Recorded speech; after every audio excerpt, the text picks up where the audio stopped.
Hi guys, it's attorney Manny Serra of the Rossen Law Firm. I'm here to talk to you a little bit about the tropical storm coming our way. It has a peculiar name. It's a Hispanic name. It's Isaias, IZ-I-E-AHS. That's kind of how you pronounce it. But anyway, the tropical storm should be reaching us this weekend. It is July 30th. It's Thursday afternoon. There's a few different models, obviously, the spaghetti models. I'm sure you guys have been seeing them coming through. The European model actually takes it a little bit west of South Florida, which you would think is a very good thing because it's getting a little bit away. However, the tailwinds on there and the driven rain may be enough to cause some serious damage as well. And then the American model, which is the other one that kind of compares to the European model, has it going a little bit east of us. It looks to be, and when I say us, I'm talking about South Florida, it looks to be sustaining as a tropical storm and not going to get to a hurricane by the time it hits us. However, if it does stay east enough and travels a little bit up coast, gathering some speed on the water, it could turn into a hurricane or at least gain strength when it hits, the middle of Florida, if it does. Some things to be on the lookout for. It's supposed to have some winds, sustained winds of 75 miles per hour by the time it reaches us. Right now, I think it's, around 60. In reference or in comparison, when Irma struck us, Irma's highest winds were 177 miles per hour, but that wasn't what South Florida experienced. It was closer to 125, 140 miles per hour. But those are just the sustained winds. The gust of this tropical storm, again, I'm looking at my paper for pronunciation, Isaias, or whatever it is. The gust of those winds is certainly enough to cause some damage to your home. And that's really why I'm here to talk to you guys today. Obviously, you got to be safe with the pandemic and with a tropical storm coming. It's not a hurricane, so many South Florida's just kind of brushed this off.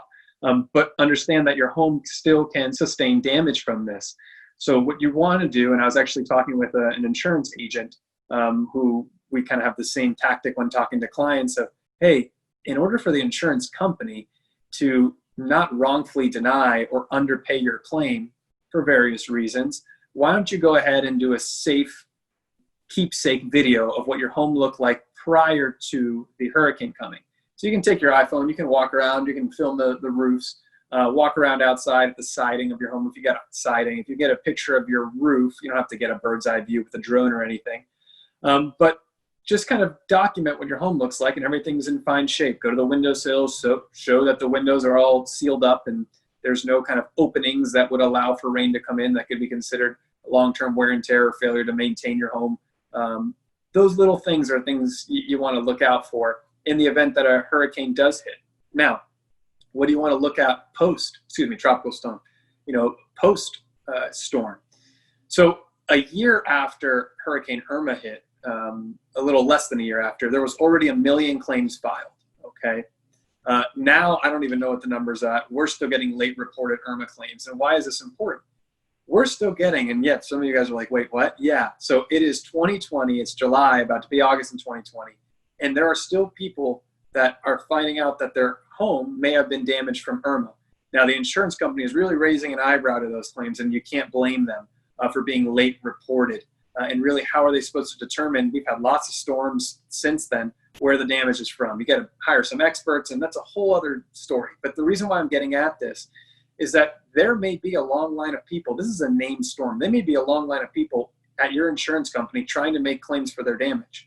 The last thing you want to do is sit in a long line behind others, then maybe not get your claim handled appropriately or in a timely fashion, and get a denial or an underpayment from the insurance company saying that they didn't have an opportunity to inspect your home, or the damage is pre-existing, or there's been many a storm since this that may be causing the damage. So it's tough to determine what was the actual damage from Isaias and what's the damage from a typical summer storm in Florida. So the important thing to look out for here is for any damage that appears on your home after the storm, because logic tells you that it was the causation of that damage was from the storm and the potential winds that are coming through.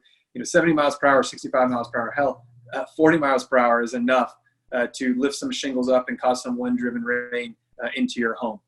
So that's kind of my little message to everyone out there. Obviously, aside from staying safe, is just to make sure you make some documentation. The storm should be coming to South Florida on Saturday. We'll go a little bit further before I want to say it's going to go east-west or right at us. You can't really tell right now. Anyone that's telling you right now is, tell them to get the lottery numbers. But bottom line is, if something does happen to your home, here at the Rossen Law Firm, we're here for you when bad things happen to good homes. And a bad thing certainly can happen during a tropical storm. If you have any questions, feel free to reach out to us. You have our website, our Facebook, our Instagram. I hope everyone's safe. I'm sorry if I have bags under my eyes. I have an 8-week-old daughter that I'm trying to struggle through. It's the end of the day. But happy to see you guys, even if it's through a screen. And be well. Bye-bye.